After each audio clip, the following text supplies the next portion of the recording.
tentang gimana self diagnosnya, kita nggak bahas stres itu apa sih, gitu. Baru tahu nih ternyata interior juga pengaruh ya. Pengaruh. Iya. Makanya kan itu ketika kita ngadain meeting tuh ada virtual Zoom kan tuh. Itu pengaruh juga loh sebenarnya loh. Jadi membuat suasana ceria, suasana have fun. Karena Betul. kalau di screen time itu paling lama kita berapa sih fokusnya? Paling 1,5 jam ya Bu, atau bahkan 1 jam juga udah berat gitu ya Bu ya. Nah, tadi kan kita sempat bahas Bu, banyak nih di pandemik ini yang mengaku stres.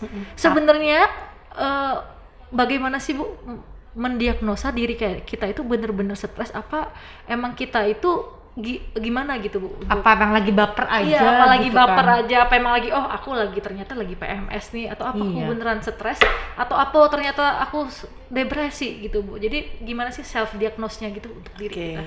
Jadi sebelum kita ngebahas tentang gimana self diagnosnya, kita ngebahas stres itu apa sih? Betul. Gitu ya. Iya. Jadi stres itu sebetulnya satu kondisi di mana seseorang itu merasa ada satu tekanan dari sekitar, baik yang bersifat fisik maupun psikologis, dan dia merasa bahwa kalau dia tidak bisa mengatasi tekanan ini, itu akan ada akibat yang buruk.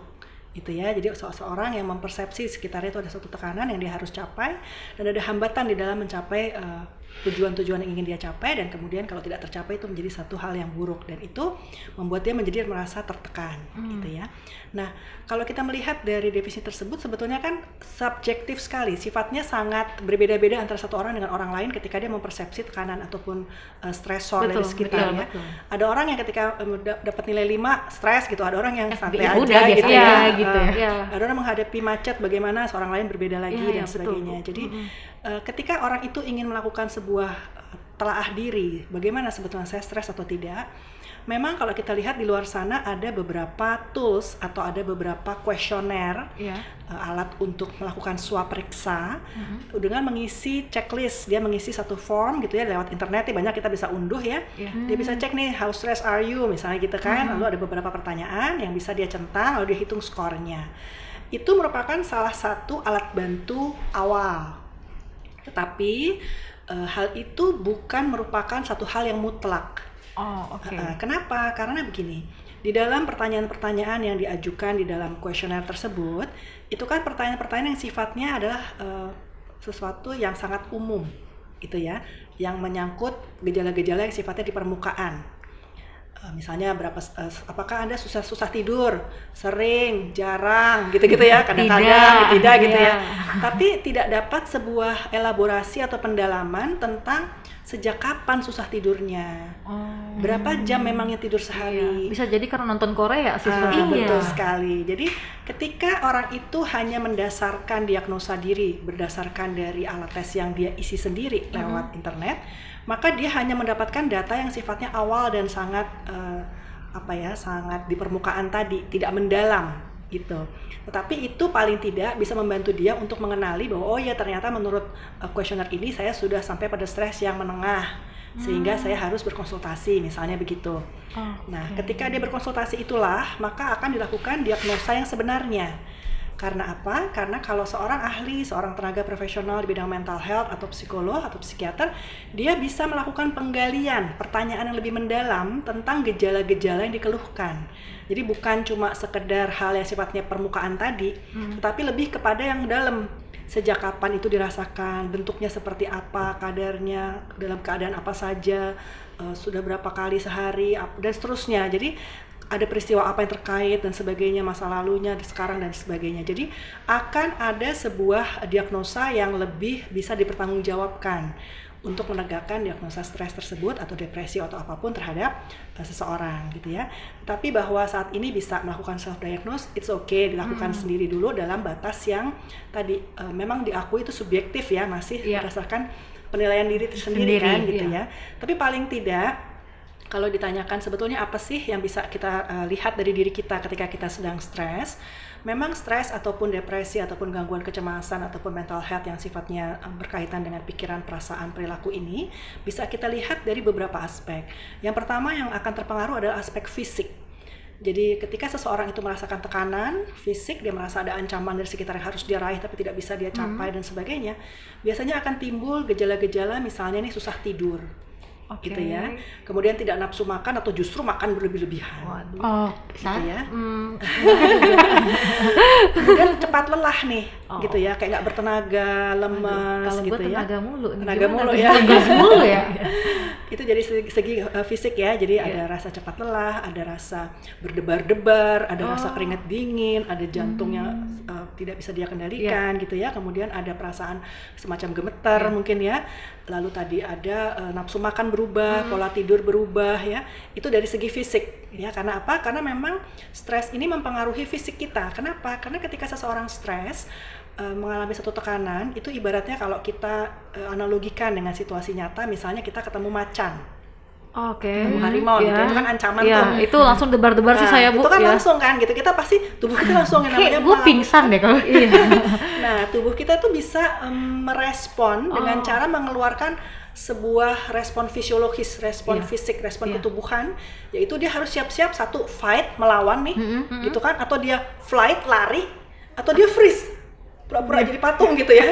Nah, ketika dia mempersiapkan diri untuk fight, tentu saja tubuh mempersiapkan agar ada cadangan energi yang disalurkan kepada alat gerak ya. Jadi artinya energi tubuh itu diarahkan kepada untuk siap-siap melawan terhadap stres ini, untuk fight.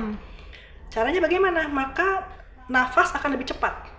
Ngos-ngosan gitu, jantung akan lebih cepat gitu kan. Kemudian orang ini akan siap untuk melakukan perlawanan sehingga dia mungkin akan sedikit bergetar gitu ya, karena sedang dalam keadaan alert, sangat waspada untuk menghadapi situasi ini. Dalam keadaan situasi biasa, bukan menghadapi macan, tapi menghadapi let's say bos galak nih, baru pindah kerja. Itu kan dia sampai bangun pagi juga udah mulai, aduh, stres apa ini gitu ya. Itu untung bos gue nggak galak. Ini podcast kan? Lanjut dulu. Jadi ketika kita menghadapi ancaman, maka tubuh kita merespon dengan menyiapkan diri menghadapi ancaman ini dengan menyalurkan beberapa energi cadangan kepada alat-alat tubuh kita untuk supaya bisa melawan. Dan ketika kita lama-lama tegang begini, itu kan lama-lama lelah, exhausted gitu ya.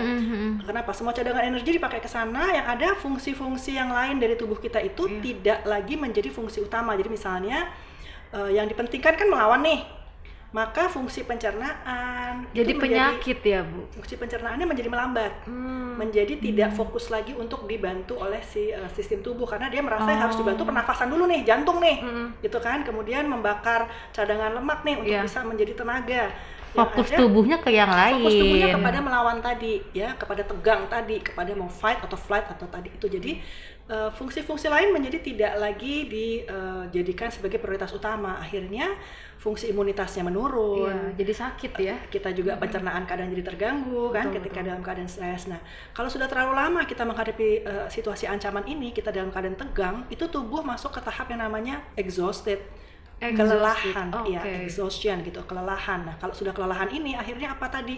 Jadi nggak punya tenaga, jadi gampang sakit, nggak semangat, seperti itu. Jadi kalau sudah mengalami hal seperti itu, kita juga mulai waspada nih, jangan-jangan saya stres gitu. Kenapa? Karena saya kok nggak bisa tidur, tegang, kehabisan tenaga dan sebagainya. Itu tanda-tanda awal ya dari tubuh kasih alarm kepada kita.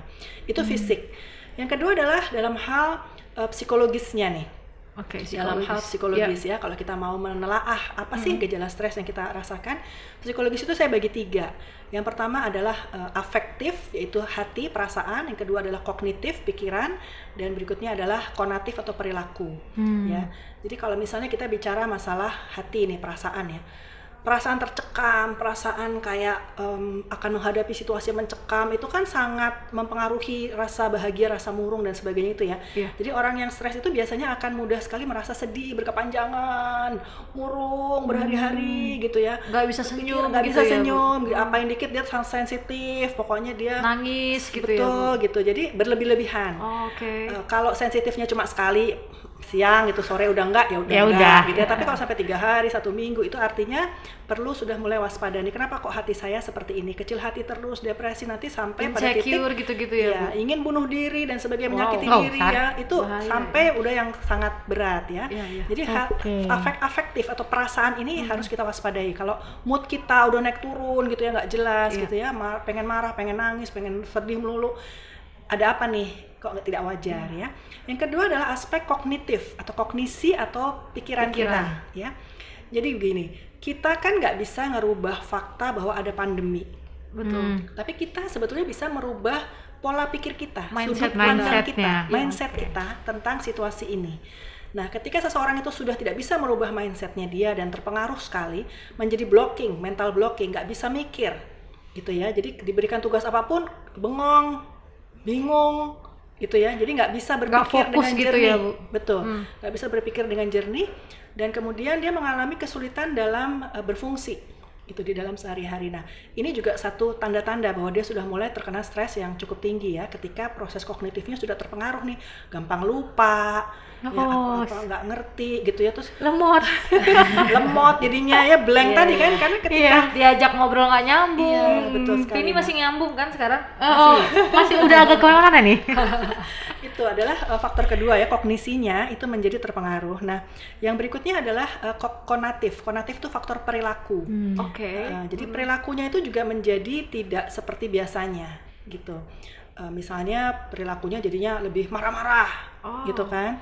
Yang tadinya dia orangnya sabar jadi sangat mudah marah-marah. Kemudian dia misalnya melakukan kebiasaan-kebiasaan yang tidak seperti biasa. Biasanya dia keluar rumah santai, dia sekarang di dalam kamar terus misalnya gitu. Malas ketemu orang, malas keluar jadi, gitu ya, Bu. Perilaku-perilaku ini menarik diri gitu ya. Pendiam Ini, ya. Betul. Jadi kemudian merasa dirinya tidak berharga sehingga dia tidak mau ketemu orang dan sebagainya. Bahaya itu, Bu. Membuat dia harus mewaspadai apakah sudah mengalami stres tadi ya. Jadi selain faktor fisik, psikologis tadi ya, dari kognitif, afektif dan juga konatifnya, perilakunya itu patut dia waspadai. Dan nanti juga bagaimana melakukan terapinya juga terkait dengan aspek-aspek tersebut nanti kita bahas ya. Oke. Wah, makin menarik nih, Vin. Makin menarik berarti. Dari yang tadi disebutkan, lu ada nggak? Ini maksudnya biar gue suruh lu istirahat dulu nih, kalau misalnya ada. Aman kan? Aman kan? Gimana kalau langsung konsul aja? Oke. Tadi kan udah panjang banget kan self diagnosis. Semakin anget nih, semakin anget pembahasannya. Semakin kepo gini ya kan? Iya, benar. Nah, terus kalau udah kayak gitu nih Bu nih, udah stres dengan tadi yang tanda-tandanya tadi, yang perasaannya kacau, pikirannya kacau, perilaku juga berubah gitu. Terus apa yang harus kita lakukan nih Bu? Oke. Jadi ketika kita sudah mulai menyadari bahwa ada gejala-gejala stres muncul pada diri kita, kita bisa melakukan perbaikan dalam 3 aspek tadi itu juga ya. Jadi psikologis ada 3 aspek dan ditambah faktor fisik tadi. Yang pertama tentu saja adalah untuk fisik, yang perlu kita lakukan adalah menelaah pola hidup kita nih. Jangan-jangan kita ini di dalam makanan itu makan yang nggak bergizi, makan yang junk food, makan yang banyak gula segala macem, sehingga itu makin menurunkan imunitas kita, kan gitu. Jadi makanan tuh berpengaruh juga ya. Jadi nomor 1 kalau kita mau benahi fisik kita, mengatasi stres adalah atur nutrisi kita. Asupannya berarti asupannya ya? harus seimbang dan sehat, gitu. Jadi harus dijaga agar tubuh juga punya modal untuk kuat menghadapi tekanan dari luar ini kan. Maka dia harus mengasup sesuatu yang memang sehat, supaya tubuh punya daya tahan, punya stamina yang kuat. Jadi kurangin gula-gula gitu ya, kurangin soda-soda nggak perlu sama sekali, junk food dan sebagainya jangan, lebih banyak ke sesuatu yang sifatnya alami, sehat. Sayur, buah, air putih ya dan sebagainya. Jadi satu nutrisi. Yang kedua adalah kita tetap harus cukup istirahat. Jadi kadang-kadang kita tidak sadar bahwa tidur itu banyak sekali manfaatnya. Ya. Betul. Tidur lah tidur tidak selamanya. Manfaatnya yang banyak. Tapi secukupnya, Vini. Ya, jadi kalau tadi nih orang yang stres tadi juga ternyata kan kurang tidur gitu ya, karena dia restless segala macam. Nah, kita perbaiki pola tidurnya. Artinya apa? Di kamar kalau bisa udah jam-jam tidur jangan nyalain TV, jangan pegang gadget gitu ya. Kalau nge-charge gadget yang jauh aja gitu misalnya ya. Kemudian menjelang mau tidur malam ya jangan makan sesuatu yang manis, jangan makan kebanyakan kayak gitu ya. Jadi orang dibantu untuk bisa tidur dengan nyenyak. Membuat dia juga memiliki stamina lagi untuk bisa daya tahan tubuhnya kuat lagi karena cukup istirahat. Karena kalau orang kurang istirahat itu memang rentan sekali untuk terkena penyakit, gitu ya. Jadi tidur selain nutrisi juga penting ya. Jangan begadang, gak ada manfaat. Iya betul. Ya. Kalau tiada manfaatnya. Gimana lagi? Jangan nyanyi, kita masih podcast. Oke. Jadi diusahakan 6-7 jam atau kalau bisa 8 jam sehari bagus ya. Nah supaya tidur nyenyak juga ada cara untuk bagi kita tambah sehat adalah dengan olahraga. Nah tuh olahraga bener-bener Jadi setuju olahraga saya. bisa membuat tubuh kita itu mengatur diri metabolisme dengan baik, jadi Iya. peredaran darah lancar gitu ya, Betul. segala macamnya seimbang. Sehingga ketika Hormon tidur juga malam, hormon kebahagiaan betul, juga. Estrogen bukan sih Iya. kebahagiaan? Betul ya, Bu? Ya itu untuk wanita ya Untuk gitu. wanita, ya. Jadi Salah ya, Bu, ya? hormon stresnya si kortisol menjadi kita turunkan gitu. Tapi kita membuat hormon untuk bisa membuat orang tidur gitu ya, ada serotonin, ada Dopamin. norepinefrin itu lebih naik gitu. Kalau kebahagiaan tadi dopamin, kalau untuk Iya. lebih Dopamin, ketenangan, Kenapa maaf nih, bukan estrogen, dopamin. Kenapa gue olahraga estrogen? juga bisa meningkatkan Betul, itu betul. ya. Jadi apa namanya, dopamin, kemudian ada norepinefrin, ada serotonin dan sebagainya. Biasa tidur nyenyak gitu ya, dia bisa merasa happy, tenang dan sebagainya karena sudah olahraga teratur.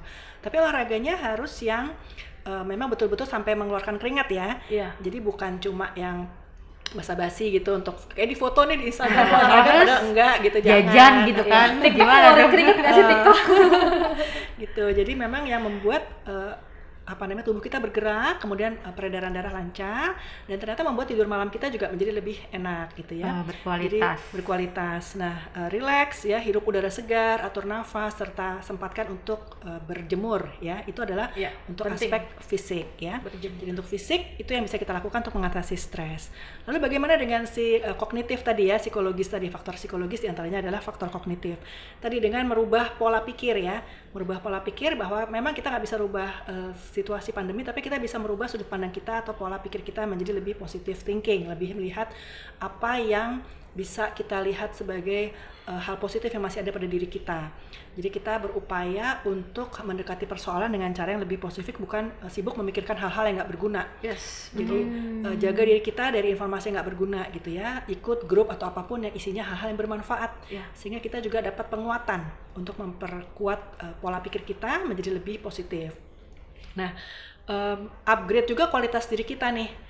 Kan kalau kita semakin cerdas, semakin banyak wawasan, maka kita bisa berpikir lebih jernih. Betul. Begitu ya. Jadi buka diri terhadap hal-hal yang sifatnya menambah wawasan, ikut komunitas yang baik dan sebagainya, sehingga kita pun equip ourselves, memperlengkapi diri kita dengan sesuatu yang mengasup kognisi kita itu juga dapat makanan yang berguna gitu ya dari Ikut segi pikiran webinar, kita. training Betul, gitu ya, Bu. seperti itu. Apalagi nonton podcast ini bermanfaat loh. Benar Oh, sekali. dengerin. Gitu. Jadi kognisinya ya kita Iya. lakukan itu. Kemudian juga dari segi afektif nih, hati kita ya, perasaan kita. Bagaimana kita bisa membuat hati kita tuh tenang, happy ya? Ada banyak cara sebetulnya. Pertama adalah kita bisa bersyukur. Bersyukur. Be Karena grateful. kalau kita grateful, betul sekali, be grateful, kita sebetulnya merasa lebih tenang karena kita mensyukuri apa yang kita miliki, bukan apa yang kita nggak miliki. Bukan meratapi apa yang kita punya. Betul. Ya. Jangan mensyukuri yang belum kita punya. Tapi Berharap syukuri boleh. yang kita punya. Berharap itu selalu Berharap boleh. Jadi kalau kita lihat nih, kenapa sih kita harus bersyukur atau gimana sih caranya kita bersyukur? Yang paling mudah adalah dengan melihat mereka yang jauh lebih tidak beruntung dari kita. Gitu ya, dengan kita melihat mereka yang jauh lebih tidak beruntung, they are yang less fortunate than us, maka kita lebih merasa, ya Allah terima kasih, alhamdulillah saya masih diberikan kesehatan, saya masih diberikan usia, masih ada keluarga dan masih sebagainya. Kita sebut-sebut semua nikmat yang Allah pernah berikan. Jadi dengan begitu kita merasa kita patut mensyukuri ini, kita merasa happy karena kita masih ada hal yang membanggakan yang ingin kita jaga dan bahkan kalau bisa berkontribusi buat sekitar. masih Gitu ya. diberikan kesibukan, pekerjaan. Jadi Betul. kalau misalnya WFH banyak pekerjaan, jangan ngeluh ya. Bersyukur. Bersyukur. Syukurin. Beda ya, nadanya beda ya. Beda, tapi nggak bisa sih syukurin, tapi gitu lembut. Betul. Jadi kalau kita merasa bersyukur maka hati kita menjadi lebih ringan, Yes. gitu ya. Yang ketiga konatif tadi ya, perilaku kita apa nih?